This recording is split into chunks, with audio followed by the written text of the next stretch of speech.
कि भगवान ने जब कालकूट जहर को विष को पान किया तो उसकी गर्मी बड़ी तेजी से बढ़ गई। उनको शीतलता की बड़ी आवश्यकता हुई। इसलिए भी उनको सावन के महीने में निरंतर अभिषेक किया जाता है। नमस्कार, मैं मनीष पांडे, चैनल की ओर से आप सभी का स्वागत है।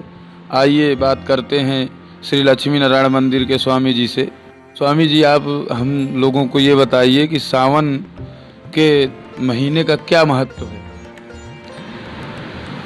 जिस तरह 12 मास होते हैं उसमें प्रत्येक मास किसी न किसी को अत्यधिक प्रिय है। उसी तरह भगवान भूत भावन शंकर देवाधिदेव शंकर जी को ये श्रावण महीना अति प्रिय है। कहा तो ये भी जाता है कि भगवान ने जब कालकूट जहर को विष को पान किया तो उसकी गर्मी बड़ी तेजी से बढ़ गई। उनको शीतलता की बड़ी आवश्यकता हुई। इसलिए भी उनको सावन के महीने में निरंतर अभिषेक किया जाता है। वैसे तो प्रत्येक महीनों में जब शिव का वास होता है तब अभिषेक कराया जाता है, लेकिन सावन महीने में शिव के वास की आवश्यकता नहीं है।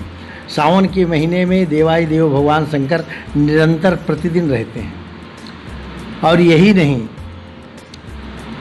जैसे त्रयोदशी को लोग करते हैं तो कुछ लोग तो हरनिश 24 घंटे में 4 बार करते हैं अभिषेक, प्रत्येक 6 घंटे में 1 बार। उसी तरह प्रत्येक व्यक्ति अपने समस्त समस्त पापों को नष्ट करने के लिए भगवान का अभिषेक शंकर जी का करता है। उसमें भी विभिन्न विधाएं हैं। दूध से, गंगा जल से, गन्ने के रस से, मधु से, कुशोदक से, शर्करा से आदि तमाम सबके विभिन्न विषय हैं। किस कार्य के लिए क्या किया जाता है, इसलिए ज्वर नष्ट करने के लिए लोग कुशोदक से, लक्ष्मी की प्राप्ति के लिए गन्ने के रस से, लक्ष्मी की प्राप्ति के लिए मधु से भी उनको कराए जाते हैं। मोक्ष प्राप्ति के लिए गंगा जल से, संतान की प्राप्ति के लिए भी दुग्ध से, और यह भी कहा गया है कि दुग्ध से भी मोक्ष की प्राप्ति होती है। इसलिए भगवान को सावन अत्यधिक प्रिय है। कि सावन के महीने में शंकर जी की ही पूजा क्यों की जाती है? और कालकूट होने के कारण निरंतर वारिस की तरह उनको अभिषिक्त किया जाता है। जल से जलधाराएं की जाती हैं भगवान शंकर के लिए। दूसरे देवताओं के लिए अलग अलग महीनों में, जैसे हरिवास रेचा, जैसे भगवान विष्णु के लिए अलग माह है, रामनवमी है, या कृष्ण के लिए जन्माष्टमी है।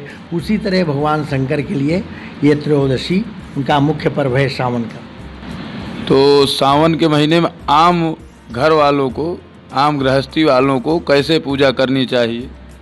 प्रत्येक व्यक्ति को अपनी श्रद्धानुसार दूध, दही, घी, मधु, शर्करा इनका भी स्नान करा के, फिर शुद्ध जल से स्नान करा के, गृहस्थ के लोग भी अपनी आवश्यकता के लिए, बिना कार्य के हवा नहीं चलती, तो बिना कार्य के कोई आदमी किसी को निवेदन, प्रणाम, स्तुति, पूजन क्यों करेगा? तो मानव तो बड़ा स्वार्थी है। तो मानव अपने कार्यों की पूर्ति के लिए, क्योंकि देवाधिदेव शंकर जी को आशुतोष कहा है, अति शीघ्र प्रसन्न होने वाले देवता हैं, तो इसलिए लोग अपने अपने विभिन्न आवश्यकताओं के लिए, जिस चीज़ की आवश्यकता हो उसके लिए अभिषेक कराते हैं। सावन के महीने में कांवड़ यात्रा का क्या महत्व है स्वामी? कुछ लोग गंगोत्री से जल उठाते हैं, कुछ लोग हरिद्वार से जल उठाते हैं, कुछ लोग प्रयाग से जल उठाते हैं। अपने नज़दीक जहाँ भी 12 जिन ज्योतिर्लिंगों में जो भी नज़दीक होता है वहाँ ले जा कर के भगवान का अभिषेक करते हैं। जैसे यहाँ से देवघर, बैद्यनाथ धाम, इसमें भी कुछ भ्रांतियाँ हैं। कुछ लोग कहते हैं कि 12 ज्योतिर्लिंगों में परल्याम वैद्यनाथंच, दक्षिण भारत में परली एक स्थान है, उसके लिए वैद्यनाथ कहा गया है। लेकिन हमारे यहाँ परल्याम की जगह आया है वैद्यनाथ चिता भूमऊ। तो वैद्यनाथ यहाँ के लिए कहा गया है, बाबा वैद्यनाथ धाम के लिए कहा गया है। तो जहाँ से जितने नज़दीक शिवलिंग हैं वहाँ लोग, कांवरिया लोग ले जा कर के जल चढ़ाते हैं और जल चढ़ा कर के अपने मनवांछित फल को प्राप्त करते हैं। तो इस महीने में ये बताइए, कांवड़ यात्रा कहाँ से शुरू की जाती है और कहाँ पे संपन्न होती है स्वामी जी? ये तो हर जगह बताया ना, विविध स्थानों में। जैसे हरिद्वार के नज़दीक वाले हरिद्वार से उठाएंगे, वो बाबा वैद्यनाथ धाम ले जाएंगे। प्रयाग वाले अपने यहाँ से नज़दीक ले जाएंगे। गोदावरी वाले अपने त्र्यंबकेश्वर ले जाएंगे। इस तरह विभिन्न, जहाँ भी 12 ज्योतिर्लिंगों में जो नज़दीक है वहाँ लोग ले जाते हैं। योगी सरकार ने जो कांवड़ यात्रियों के लिए सुविधाएं दिया है, इसके विषय में आपकी क्या राय है? ये तो बहुत उत्तम बात है। योगी जी ने तो यहाँ का भी एक मार्ग ही रोक दिया, अन्य लोगों के चलने के लिए केवल कांवरियों के लिए ही किया।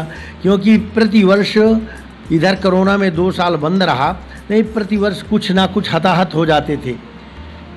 एक उसी मार्ग से साधन, वाहन और कांवरिया, तो कुछ ना कुछ घटनाएं होती थी। इसलिए योगी जी ने पूरा एक मार्ग ही रोक दिया है कि कांवरिया लोग निर्विघ्न होकर के अपना भजन, पूजन, कीर्तन ये सब करते हुए कांवर को ले जा कर के वहाँ अपना अभिषेक करावें। जी धन्यवाद स्वामी जी, आपको प्रणाम करते हुए।